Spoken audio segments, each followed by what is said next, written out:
Good afternoon and welcome to Life After Reg Q, a golden egg opportunity for community banks and their business checking customers.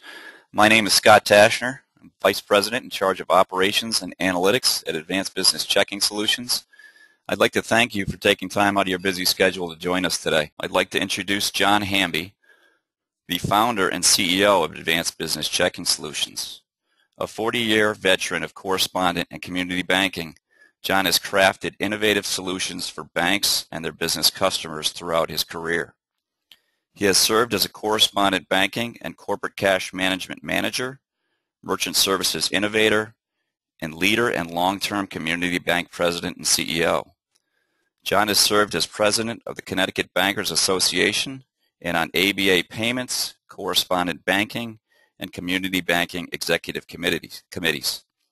His business checking innovations and advocacy of program progressive reform is legendary. Ladies and gentlemen, Mr. John Hamby. Thank you, Scott. As a longtime banker and champion of community banking, I greatly appreciate the opportunity for ABCS to discuss with you important steps involved with the attraction, retention, and building of business checking accounts and balances, plus key non-interest income. The time and opportunity have come for community banks to increase their market share of business checking business and non-interest income. ABCS is uniquely positioned to assist community banks to become more competitive and more profitable. We look forward to the opportunities and the challenges. Your presenter today is Kirk Carr, our Senior Vice President of Bank Development. Kirk's background is in publishing with 38 years of global sales, sales management, and operations management with Dow Jones and the Wall Street Journal. Kirk is a certified business communicator and former chairman of the Business Marketing Association. I trust you will agree that life after Reg Q is stimulating, informative, and inspiring. Kirk? Thank you very much, John, for that introduction. Those kind words. And Scott, thank you for your opening of the webinar with some of the housekeeping details. And thank all of you who are tuned in, who I am certain share an interest in excellence in business checking products and solutions, and in life after Reg Q, the golden egg of financial reform. Let's begin today at the beginning.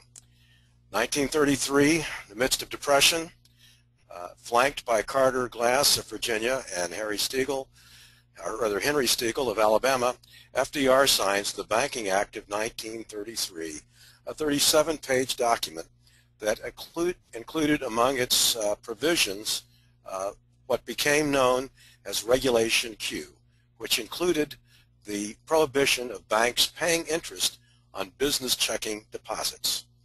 Fast forward now to July 21st, 2010. Again, flanked by Chris Dodd of Connecticut, Barney Frank of Massachusetts, President Barack Obama signs the Wall Street Reform and Consumer Protection Act, 2,319 pages of legislation, and sandwiched on one of those pages is the repeal of the 76-year-old Regulation Q, effective 1 year after the signing. And so today we are at the halfway point. In just 183 days, Reg Q will be swept into the dustbin of regulatory history. Reg Q was the prohibition, or is still the prohibition, that prevents banks from paying interest on checking accounts. And with the inclusion of the Business Checking Fairness Act, it became repealed, or will be repealed, on July 21st of this year.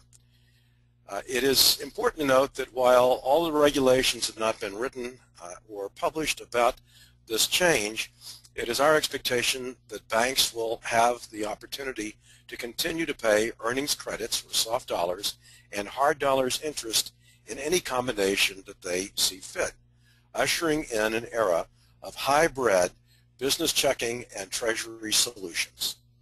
This is indeed a golden egg opportunity that is nestled among all of the provisions of the Wall Street Reform and Consumer Protection Act of 2010.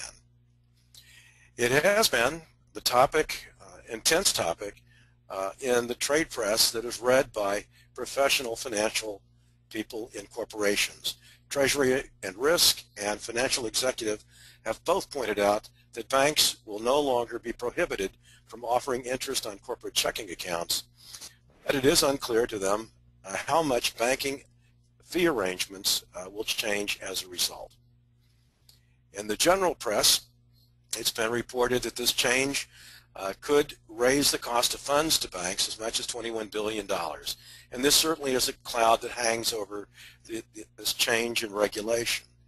But with it is the opportunity of a golden lining to that cloud, the opportunity to recover $1 trillion in deposits that have been swept out of banking institutions or invested elsewhere. In the meantime, the banking community has fallen silent, and the silence is really quite deafening. This creates a real opportunity for first movers in the banking community who start conversations or engage in conversations with their business checking customers and prospects first. So that brings us to our topic today, the golden egg opportunity of financial reform, and how it will present opportunities to engage new business customers in new conversations, to grow valuable core deposits, to energize non-interest fee income, to migrate from free to full value checking, and through power banking to arm community banks with enhanced full value business checking alternatives.